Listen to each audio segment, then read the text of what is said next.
Welcome to a Foxy Tech Tips tutorial on changing the arrangement style of the recent app page on Xiaomi phones. If you find this video helpful, please consider subscribing to my channel and liking the video. Start by opening the Settings app. If the Settings app isn't on your home screen, you can get to it via the app drawer. In Settings, tap Home Screen.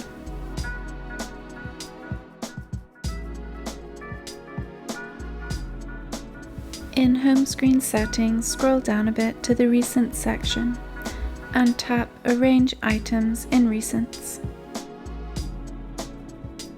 You can now switch between showing your recent apps vertically or horizontally.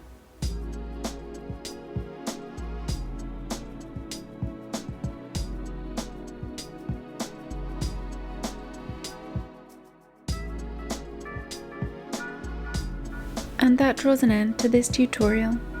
Please like the video if you found it helpful, and subscribe to Foxy Tech Tips for more Xiaomi and MIUI tips and tricks.